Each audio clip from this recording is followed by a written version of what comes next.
संगम नगरी प्रयागराज, जहां महापौर अभिलाषा नंदी गुप्ता ने आज बत्रा क्लिनिक का उद्घाटन किया है। साथ ही उन्होंने बताया कि अब प्रयागराज में भी बालों की समस्या को लेकर अब लोगों को इलाज मिल सकेगा। साथ ही अन्य प्रकार की होम्योपैथिक के द्वारा लोगों का इलाज हो सकेगा, जिसका कोई साइड इफेक्ट भी नहीं होगा। आज वहीं दीप प्रज्वलित करके महापौर अभिलाषा नंदी गुप्ता ने यहाँ उद्घाटन किया और साथ ही डॉक्टरों को बधाई भी दी। ऐसे में क्या कुछ कहना है महापौर का, आइए सुनाते हैं आपको। जैसे हम सब जानते हैं, हर जगह इनकी अपनी ब्रांच है और एक बेहतर होम्योपैथिक इलाज के लिए और अब तो इन्होंने हेयर ट्रांसप्लांट और हेयर केयर का भी शुरू किया है और साथ साथ फेशियल वगैरह भी, हाइड्रेट वगैरह भी करना शुरू किया है। तो शरीर के जो मुख्य पार्ट हैं, एक तो बाल है, जो जीवन की बहुत सारी लोग अगर बाल नहीं है तो कहीं कहीं लोगों में कॉन्फिडेंस कम होता है। महिलाओं के बाल गिरने लगे तो उन्हें लगता है कि वो सुंदर नहीं रह गए, तो उन्हें अगर किसी भी तरीके से उनमें कोई ऐसी कमी हो गई तो उसको पूर्ण करने के लिए ये हेयर केयर और हेयर ट्रांसप्लांट दोनों का शुरुआत किया है। तो ये हमारे प्रयागराज के लिए एक बड़ा काम है। और दूसरा, जो फेशियल वगैरह है, चेहरा है, धूप से लग गया या स्किन में कोई डिजीज़ हो गई तो उसको दूर करने के लिए भी तमाम तरह के यहाँ फेशियल शुरू करे गए हैं। और एक बड़ा चीज़ जो होम्योपैथिक के बड़ी डिजीज़ रहती है, उसका भी इन्होंने होम्योपैथिक के माध्यम से बहुत सारे लोगों का हमारे प्रयागराज में भी इलाज किया है और एक सफल लोगों ने इलाज कराया है और स्वस्थ हुए हैं। तो होम्योपैथिक एक ऐसी चीज़ है जो कभी कोई उसका साइड इफ़ेक्ट नहीं होता और जो बीमारियां हैं वो जड़ से ख़त्म होती हैं, तो उसके लिए भी बहुत अच्छा है। तो हम सब डॉक्टर बत्रा की पूरी यहाँ की टीम, डॉक्टर नीरज हैं, डॉक्टर पियाली हैं और डॉक्टर तुषार जी हैं, तीनों को बहुत बहुत बधाई देते हैं। तो यहाँ पे हमारे यहाँ पे होम्योपैथी की जितने भी क्रॉनिक डिजीज़ और एक्यूट डिजीज़ सभी की ट्रीटमेंट और इलाज मौजूद है होम्योपैथिक माध्यम से। और साथ ही साथ हाइड्रा फेशियल या एस्थेटिक्स की सुविधाएं भी मौजूद है, जहाँ पे जो फेशियल्स है वो होम्योपैथिक मेडिसिन इन्फ्यूज्ड फेशियल्स है, यानी कि जो हम केमिकल्स यूज़ करते हैं उसमें दवाइयों की भी अच्छाई या दवाइयों की जो होम्योपैथिक दवाइयों की जो गुण हैं वो उसमें निहित है। तो उसकी वजह से स्किन की जो भी समस्याएं हैं उसमें बहुत फ़र्क देखने को मिलता है। हमारे पास डर्मा हिल जैसी आधुनिक क्या कहूँ मैं टेक्नोलॉजीज़ है, जिससे कि विटिलिगो के पेशेंट्स को काफ़ी फ़ायदा मिलता है, हमारे सोरियासिस के पेशेंट्स को काफ़ी फ़ायदा मिलता है। और साथ ही साथ हमारे यहाँ पे न्यू हेयर की और STM सेल की अच्छी टेक्नोलॉजी है, जिसके माध्यम से हेयर की जो डेंसिटी है, हेयर की जो कंडीशन है, उसमें भी काफ़ी इम्प्रूवमेंट देखने को मिलती है। तो ये एक बड़ी सेटअप में करी गई है ताकि लोगों को हम, क्योंकि हमारा पेशेंट बेस बढ़ता जा रहा है, ताकि हम तादादों में लोगों की मदद कर सके और लोगों को जो वो चाहते हैं, सब एक फ़र्क देखना चाहते हैं, तो वो देखना पॉसिबल होगा डॉक्टर बत्रास के इन नए ट्रीटमेंट्स के साथ।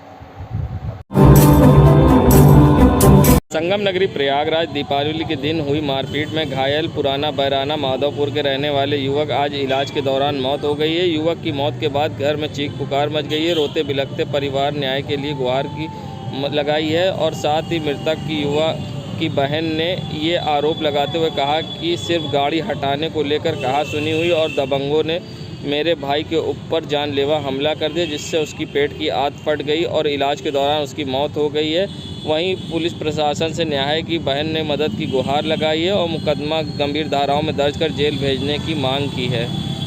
तुम्हें ये ले जाना है, जाओ घुमा के लेके आओ। घर हमारा सामने है, गाड़ी हम कैसे घुमा के लेके जाएंगे। बस इसी में उन लोगों ने सब पूरा परिवार इकट्ठा हो गया और पूरा परिवार उसके ऊपर दबिश बनाया, उसको जानलेवा इतना मारा कि उसकी पेट की आंत फट गई, इतना मारा। और बहुत उसके साथ बुरा हुआ है। हमें इंसाफ चाहिए और उन सबको जेल, और जिन लोगों ने मारा है, संदीप जायसवाल, ऋतिक जायसवाल, रौनक जायसवाल, नितिन जायसवाल, कल्लू जायसवाल, उमेश जायसवाल, उमाशंकर जायसवाल, महेश जायसवाल, डब्बू जायसवाल, मनीष जायसवाल, विक्रम जायसवाल, मिन्नी जायसवाल, जिसकी वो काली गाड़ी थी, अगर वही उसी की गाड़ी थी, उसने भी मेरे भाई के ऊपर जानलेवा हमला किया, उसको मारा है। मिन्नी जायसवाल। और प्लीज़ मेरे भाई को इंसाफ दिलाइए। नहीं, हम दो बार ऑपरेशन हो चुका है। एक 26 तारीख को ऑपरेशन हुआ था, एक 3 तारीख को बहुत बड़ा ऑपरेशन हुआ और सब कुछ सारी पिक मेरे पास है, उसका पूरा बयान मेरे पास है। हम सब कुछ दिखाएंगे, कोर्ट तक जाएंगे और हमें इंसाफ चाहिए। क्या नाम आपका? मेरा नाम रीना साहू है। संगम नगरी प्रयागराज, जहां हर साल की तरह इस साल भी संगम तट पर देव दीपावली मनाई गई, जहां देव दीपावली के मौके पर संगम घाट दियों से सजाए गए, जहां स्कूल के छात्र व एनसीसी के छात्रों ने दिए दीपक जलाए। वहीं लोगों ने विधि विधान के साथ घाट पर पूजा अर्चना की और दीपदान किए और गंगा माँ का और माँ यमुना का आचमन भी किया। ऐसे में प्रशासन व शासन व मंत्री, विधायक, सांसद सभी इस मौके पर उपस्थित रहे। जहां संगम क्षेत्र के त्रिवेणी घाट पर आज देव दीपावली के मौके पर यहां पर विधि विधान के साथ भव्य आरती भी की गई और जहां करीब लाखों दिए भी जलाए गए, जिससे संगम घाट पूरी तरह से जगमगा उठा, मानो जैसे आसमान से तारे ज़मीन पर उतर आए हों। वहीं मंत्री नंदी व कई नेताओं ने यहां पर भव्य तरीके से आरती की, तो प्रशासन के अधिकारियों ने भी यहां आरती की। महापौर अभिलाषा नंदी गुप्ता व मंत्री नंदी व विधायक हर्षवर्धन वाजपेयी, सांसद केसी देवी पटेल ने एक साथ भव्य आरती की, तो IG range Prayagraj, SSP Prayagraj ने भी भव्य आरती की। आज हम लोग इस संगम प्रयाग नगरी पर आए हैं और हम लोग को बहुत ही अच्छा लग रहा है, बहुत ही उत्साहित हैं। बहुत सारे यहाँ दीपक जलाए जा रहे हैं। क्या नाम है? हमारा नाम अर्पिता मौर्य है। ये देव दीपावली बुराई पे अच्छाई की विजय, और तीर्थराज प्रयाग में ऐसा मान्यता है कि सारे देवी देवता जो है देव दीपावली की संध्या पे उपस्थित होते हैं। उन्हीं के सम्मान और पूजन के लिए ये देव दीपावली प्रयाग के तट में मनाई जा रही है और तकरीबन यहाँ पे 11 से 12 लाख दिए प्रज्वलित किए गए और प्रशासन की तरफ से भी कई कार्यक्रम यहाँ पे कराए जा रहे हैं। परिचय बता दें। डॉक्टर विकास। संगम नगरी प्रयागराज में राज्य कर्मचारी संयुक्त परिषद उत्तर प्रदेश के द्वारा आज एक दिवसीय धरना दिया गया। बता दें, अपनी 11 सूत्री मांगों को लेकर आज धरना स्थल पर पहुंचे राज्य कर्मचारी संयुक्त परिषद के लोगों ने जमकर नारेबाजी की और उनका कहना था कि हम जिंदगी भर लोगों की सेवा करते हैं और हमें पेंशन नहीं मिलती है। साथ ही उन्होंने पुरानी पेंशन बहाली की मांग भी की और उन्होंने अपने 11 सूत्री मांगों को लेकर आज धरने पर बैठे दिखाई दिए और क्या कुछ कहा, आइए सुनाते हैं। आह्वान पर विभिन्न मांगों को लेकर के, जिसमें पुरानी पेंशन बहाली की मांग तो है ही, लेकिन उसके साथ साथ सरकार पूरी तरह से तानाशाही और निष्क्रियता पर आई हुई है। इसके खिलाफ पूरे प्रदेश में संविदा कर्मचारी महासंघ और संविदा कर्मचारी के आज आंगनबाड़ी यहाँ हजारों की संख्या में एकत्र हैं। हम लोगों की मांग है कि जो आशा बहू है, आंगनबाड़ी है, ग्राम रोजगार सेवक हैं, शिक्षा मित्र है, सरकार इनसे काम ले रही है, लेकिन इनको वेतन और इनके पेट पालने के नाम पर जीरो है। ऐसी स्थिति में आंगनबाड़ी बहनों को कम से कम 21,000 रुपये हमारी आंगनबाड़ी बहनों को दिया जाए और इन्हें राज्य कर्मचारी घोषित किया जाए। संविदा कर्मचारियों को जिस तरह से कमर तोड़ मेहनत करवा रही है सरकार और उसके एवज में उसे कुछ नहीं दे रही है, इसके खिलाफ पूरे प्रदेश में आक्रोश बहुत है।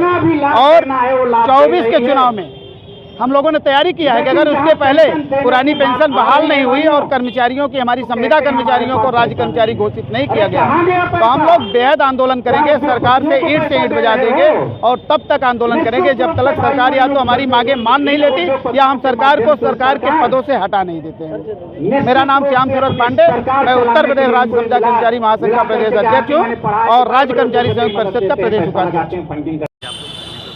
आज प्रांतीय आह्वान पर, राज्य कर्मचारी संयुक्त परिषद उत्तर प्रदेश के आह्वान पर आज हम लोग पूरे प्रदेश के जनपद मुख्यालयों पर अपनी 11 सूत्री मांगों को लेकर के धरना प्रदर्शन कर रहे हैं, जिसमें प्रमुख रूप से हमारी पुरानी पेंशन बहाली का है। उसके बाद में हमारे आउटसोर्सिंग के जितने भी नियुक्त हैं उनको राज्य कर्मचारी घोषित किया जाए, उनको मानदेय से मुक्त किया जाए, ठेकेदारी प्रथा समाप्त की जाए। हमारे कर्मचारियों को ठेकेदारों के माध्यम कर दिया जा रहा है, जिससे कि हमारे उनके जीवन यापन भविष्य में होना संभव नहीं है। ऐसे स्थिति में हम लोग इस लड़ाई को लड़ रहे हैं। हमारी जो है भत्ते हैं उनको सरकार रोक दी है, जो कोरोना पीरियड का उसको दिया जाए। कैशलेस में केवल छलावा है, कैशलेस के लिए हमारा अभी तक कार्ड किसी कर्मचारी का नहीं बन पाया है। जो बने भी हैं, कोई अस्पतालों का कोई पता नहीं है कि किस अस्पताल में जो है वो जाना है, क्या करना है।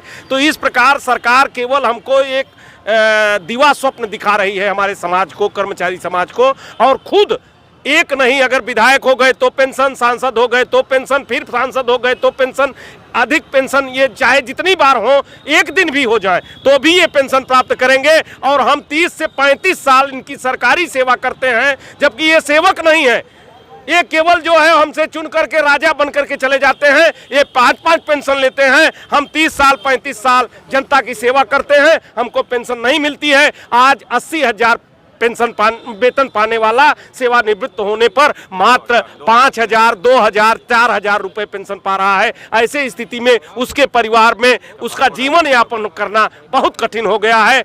आज सबसे महत्वपूर्ण है, अन्य प्रदेशों में जहां भाजपा सरकारें नहीं हैं वहां घोषणा कर दी हैं, लेकिन पीएफआरडीए बिल आ जाने के बाद में केंद्र सरकार के दबाव में राज्य सरकारें वो नहीं पूरा कर पा रही हैं। इसलिए हम लोग 2024 के पहले अगर सरकार हम लोगों की मनोकामना जो पुरानी पेंशन बहाली का है नहीं पूरी करती है तो हम निश्चित रूप से बगावत करेंगे और इसके खिलाफ धरना, प्रदर्शन, जेल भी जाने का काम करेंगे। आगे और कार्यक्रम बनने जा रहा है।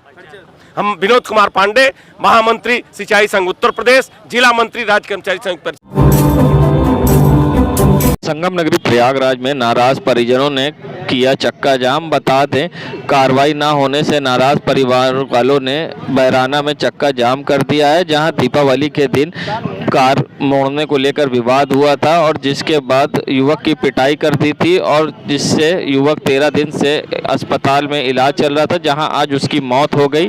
वहीं गिरफ्तारी ना होने से आरोपियों की और गंभीर धाराओं में मामला दर्ज ना होने पर घर वालों ने विरोध जताया और सड़क पर उतरकर चक्का जाम कर दिया। जहां मौके पहुंची कीटगंज पुलिस ने काफ़ी समझाने बुझाने की कोशिश की, मगर अपनी मांग पर परिजन अड़े रहे और सड़क पर धरने पर बैठ गए। ऐसे में जहां पुलिस ने समझा बुझाकर जाम खुलवाने की कोशिश तो की है, मगर लोग अपनी मांग पर अड़े रहे और गिरफ्तारी की मांग करते रहे। ऐसे में पुलिस ने समझा बुझाकर जाम खुलवाया है और आश्वासन दिया है कि आरोपियों को बख्शा नहीं जाएगा। संगम नगरी प्रयागराज जहां हर कोई देव दीपावली मना रहा था, तो ऐसे में संगम तट के अव्यवस्थाओं के बीच लोग देव दीपावली मनाते दिखाई दिए। बता दें, आप देख सकते हैं घाट किनारे किस तरह से ज़मीन पूरी तरह से दलदल थी और प्रशासन की किसी तरह तैयारी नहीं दिखाई दी। लोग दलदल भरी ज़मीन में घाटों पर दीपदान करते दिखाई दिए। आप देख सकते हैं यहाँ पर किस तरह से कीचड़ थे और ऐसे में लोगों को बचकर आना जाना पड़ रहा था। ऐसे में लोग फिसल कर गिर भी सकते थे, मगर दीपदान करना था और लोगों को पूजा अर्चना भी करनी थी। तो ऐसे में विधि विधान के साथ लोगों ने पूजा अर्चना तो की, मगर दलदल के बीच अव्यवस्थाओं के बीच लोग परेशान भी दिखाई दिए और किसी तरह से लोग बचते बचाते घाटों के अंदर से आते जाते दिखाई दिए और दलदल भरी ज़मीन पर लोग कई बार फिसलते हुए भी बचे। ऐसे में प्रशासन की ओर से व्यवस्थाएं नहीं दिखी और लोग अव्यवस्थाओं के बीच में देव दीपावली मनाते दिखाई दिए।